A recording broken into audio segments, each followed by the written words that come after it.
السلام علیکم، میرا نام یاسمین ہے اور میں ایک اسٹوڈنٹ ہوں۔ میرا سوال ڈاکٹر ذاکر نائک سے ہے کہ میرے والد خوارج ہیں، وہ جمہوری نظام کو کافر کہتے ہیں اور حکومت اور اس میں رہنے والے لوگوں کو بھی کافر کہتے ہیں۔ مجھے حکم دیتے ہیں کہ میں ان کا نظریہ اختیار کروں، لیکن مجھے یہ غلط لگتا ہے کہ میں ایک مسلمان کو کافر کہوں۔ وہ اب میری شادی بھی ایک خوارج سے کر رہے ہیں، کیا خوارج سے شادی کرنا جائز ہے؟ وہ مجھے دھمکی دیتے ہیں کہ اگر میں ان کا نظریہ نہ اپناؤں تو وہ مجھے آگ کر دیں گے۔ بہن جی، مسلمان کو صرف مسلم سے شادی کرنا چاہیے۔ کیا خوارج ایک کافر ہے؟ آپ نے کوئی خوارج مطلب ایگزٹ، خوارج مطلب وہ اسلام کو چھوڑ چکا ہے۔ وہ میرے فادر ہیں۔ اب فادر ہو کوئی بھی ہو، اگر آپ نے خود کہا کہ میرے والد خوارج ہے، خوارج مطلب جو اسلام سے دور جاتا ہے، تو جو اسلام سے دور جاتا ہے اور اسلام کے خلاف جاتا ہے اسے کہتے خوارج۔ مطلب جو تو ان سب میں میرے لیے کیا حکم ہے؟ آپ کے لوگوں میں کہ مسلمان سے شادی کرو۔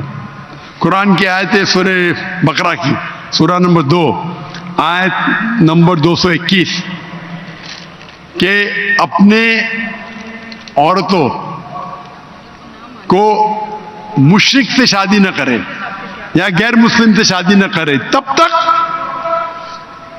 وہ مسلم نہ بنے، مومن نہ بنے۔ ایک شخص جو سلیو ہو، کتنا بھی غریب ہو، وہ بہتر ہے اس شخص سے، اس مشرک سے، اس غیر مسلم سے، چاہے وہ کتنا بھی آپ کو متاثر کرے۔ اور پھر آیت کنٹینیو ہوتی ہے کہ آپ کوئی مشرکہ سے شادی نہ کرے جب تک وہ مومنہ نہ بنے۔ تو اسلام میں صاف کہا گیا ہے کہ آپ ایک مسلم سے شادی کرنا چاہیے۔ تو قرآن میں یہ بھی تو لکھا ہے کہ جو ایک انسان کا ولی ہوتا ہے، اور اگر وہ یہ بات نہ مانے کہ میں ایک مسلمان سے شادی کروں تو اس معاملے میں کیا کروں؟ بہن جی، یہ قرآن میں نہیں لکھا، حدیث میں لکھا ہے۔ حدیث میں لکھا ہے کہ شادی کرنے کے لیے خاتون کو، عورت کو ولی کی ضرورت ہے، ولی والد ہے، لیکن اس میں اختلاف ہے۔ حنفی مذہب میں یہ ضروری نہیں، فرض نہیں ہے۔ اگر ولی والد اجازت نہیں دیتے تو دینا اچھی بات ہے، لیکن فرض نہیں ہے۔ باقی 3 ائمہ میں ولی والد ہونا ضروری ہے، لیکن آپ کے کیس میں اگر والد خوارج ہے تو یہ آتا ہی نہیں معاملہ۔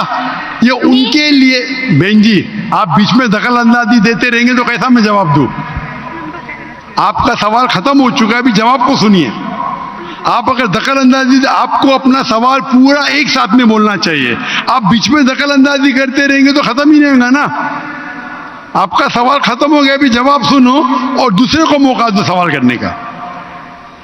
آپ نے سوال کیا کہ آپ کے والد خوارج ہے، جو مسلم کے والدہ یا والد خوارج ہے یا غیر مسلم ہے اس کے لیے لاگو ہوتا ہی نہیں۔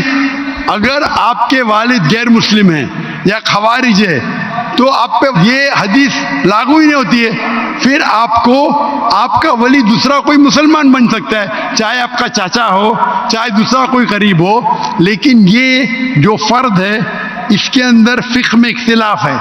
حنفی مذہب کے حساب سے اچھی بات ہے کہ ولی سے کرو، لیکن فرض نہیں ہے۔ اگر والد اس شادی کے ساتھ رضا نہیں ہے پھر بھی شادی ہو جاتی ہے۔ باقی 3 ائمہ کے نزدیک والد کی رضامندی جو ولی ہے وہ فرض ہے، لیکن آپ کے کیس میں یہ لاگو ہی نہیں ہوتا ہے۔ آپ نے جب کہہ دیا کہ آپ کے والد خوارج ہے تو اس میں لاگو ہی نہیں ہوتا یہ۔ آپ کو قرآن اور حدیث فالو کرنا چاہیے۔ آپ کے جو قریب ہے، جو آپ کا محرم ہے، وہ اس کو اب ولی بنائیں، چاہے آپ کا چاچا ہے، چاہے آپ کا بھائی ہے جو اب بھی مسلمان ہے، اس کو ولی بنا کے آپ شادی کر سکتے ہیں۔ اگر آپ حنفی ہیں تو وہ بھی ضرورت نہیں، ولی کی ضرورت نہیں۔ تو آپ ایک اچھے مسلمان سے شادی کیجئے۔ اللہ کے رسول فرماتے کہ شادی کرنے کے لیے 4 چیز دیکھتا ہے انسان۔